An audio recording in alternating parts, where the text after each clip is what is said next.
Hello and welcome to the Merle and Locke podcast. I'm Merle. And I'm Locke. Set sail and low expectations for everything nerd, accompanied by healthy, albeit shameful, helping to pointless banter, lack of focus, and questionably acquired knowledge. And more. And more. Let's get into the topic of character creation. We've played a lot of RPGs, MMOs and such, all these different games creating these characters. Now, I don't know if most people do this, but I know there's a few of us in our friend group who create these characters. We all play together and we start developing backstories, personalities, character traits, whatever it may be, just stuff we make up just to add flavor. You can't really add to the game itself, but it's just as far as us kind of role playing alongside each other as if we're playing Dungeons and Dragons. The amount of characters that we've made, let's give a few examples.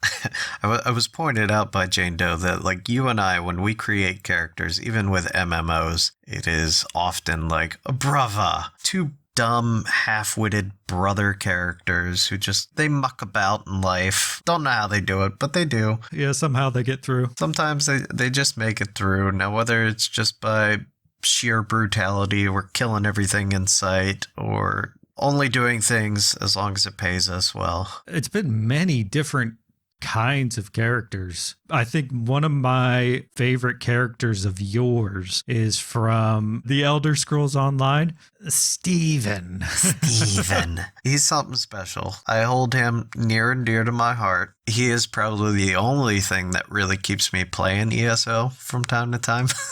Right. I don't know what it is. I've created a monster is what I did. Why don't you describe to us that character that you had made? So Steven, he's an Argonian, but you can't tell him that because in his mind, he is Khajiit. He is a Khajiit, and for those who don't know what a Khajiit is, they are like a humanoid cat, essentially. You can't call them cats, though. It's wrong. Right.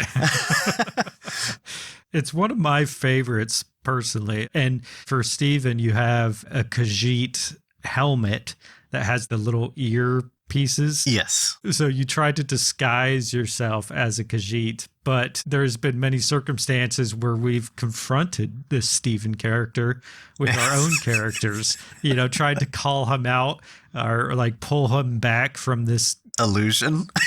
Yeah. Saying things such as, but what about all your scales? In which you would reply. And he explains it. They are scabs because he had been burnt in a fire in his home where his family was. They all died, coincidentally. Because he was making skooma or something? Oh, no. He doesn't do skooma. I don't do skooma. Oh, okay. Gotcha. All right. No. But unrelated, do you have skooma? Those are just scabs. And he had been burnt in a fire.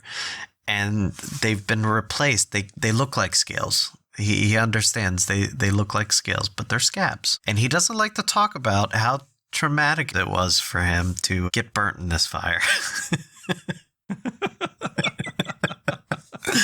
He's definitely one of my favorites. I'm trying to remember some other characters as well. I know you've had quite a few in World of Warcraft. Oh, yeah. Each and every one of them, they started to build their own personality. Khalid, my very stoic, light-forged Draenei. He doesn't really respond too much, but he's very stoic when he has a response. A straight shooter, I guess you could say. Unlike Dreadscales, who doesn't talk at all. Only responds in grunts. I do like how we develop a dynamic based on each other's characters. Since you have these more stoic characters, my characters tend to be more talkative. Yeah, a bit more eccentric, I suppose you could say. Yeah, eccentrics. That's a good word too.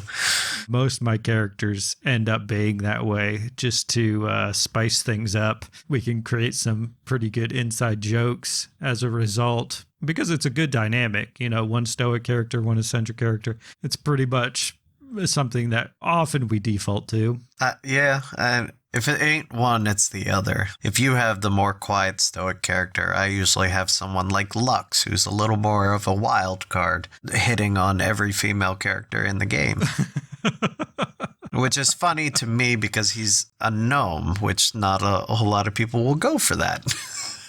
As far as making these characters, it's not something that we take seriously. It's just a means to get a laugh out of one another. You know, we just have like this random back and forth as we're playing and spicing up the gameplay, I guess you could say. When you've played the game enough, it definitely keeps you hooked into the game and you just want to keep going. Let's see how long you can keep this banter going. Yeah, that's pretty much what it is. It's just banter back and forth and trying to maintain a character. I guess that's helped with playing games such as Dungeons and Dragons. I joined this D&D group not too long ago. The people I was playing with, they didn't really know how to role play. They've done a lot of campaigns in the past with other friends. But then when they invited me onto this, from the get-go, I just started going off on this banter that we had always done playing games. Most of the time, they were just in tears. It was such a good laugh, and it made them more comfortable trying to suss out what their characters' personalities would be. Yeah, it's definitely not something to take too seriously. As the introduction went to their characters, they were all doing their best to put on like an accent, and they're all stoic in their own ways. And I was like, no. We're not doing like everybody's stoic and quiet and brave warriors or whatever. No. There's got to be at least one person in the bunch. Once I introduced my character and we started getting into a lot of nonsense, admittedly, the DM was not prepared for what I was going to put him through in that first session. By the end of it, everybody really enjoyed themselves because showing or changing the status quo, whatever, when it came to portraying our characters. There was actually a campaign that you and I were doing in D&D.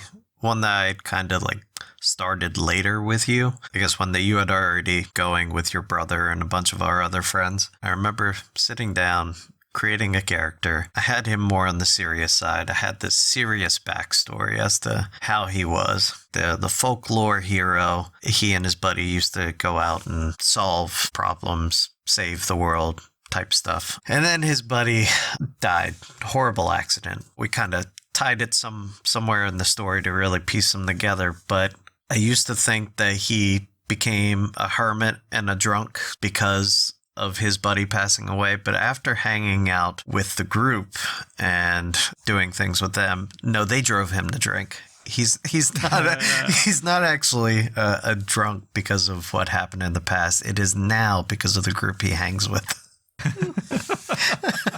That's just kind of how that story developed. I think it is better to go in with not necessarily a completely clean slate, but do your background a little loosely and then adapt it to how you interact with everyone else and find your character.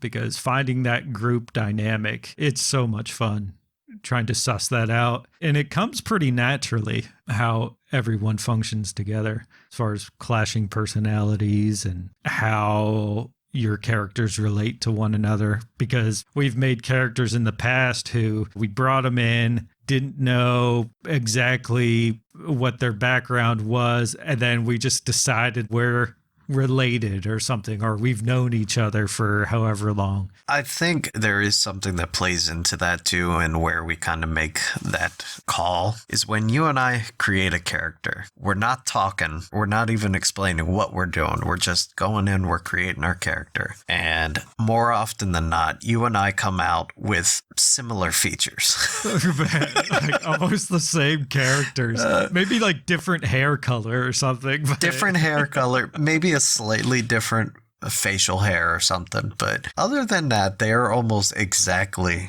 the same. So we just kind of write it in and we're like, you know what? They're related. We'll try to make it as funny as possible. It usually comes out pretty good, whatever we come out with. I feel like that's what keeps me in RPGs, or not even RPGs. A lot of times it's like simpler games that don't really have much of a role-playing aspect. It's just, we just make something up. All they give you is like a customize your character here. And we're like, all right. And then we realized there's no actual story base for the character, so now we got to come up with one. All right, how did we get here? We just fill in the gaps is what we do. That makes for much funner gameplay, in my opinion, because, I mean, if we're not doing that, then what are we talking about? Everybody ends up getting quiet. The only interaction we have with one another is strategizing what we're trying to accomplish, and that's boring. I like the goofs and gaffs trying to role play a character. Everybody can kind of see that, what was it, Medieval Dynasty that we played. We just kind of came up with some kind of story for it, because other than that, we just wake up in some dude's house and just start our journey from there. So we just played it off like, this guy's our dad. Right, right. Yeah, that took, the preparation for that took maybe 5 minutes before we started recording. It was just like, okay, this is what's happening, go.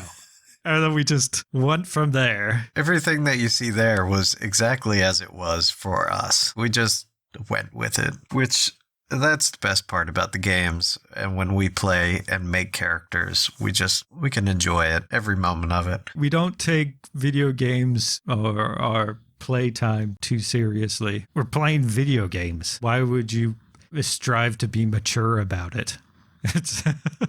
We're playing games. Let's go all in, you know? That's right. Balls to the wall. Right. We're going in. Balls to the wall, bud.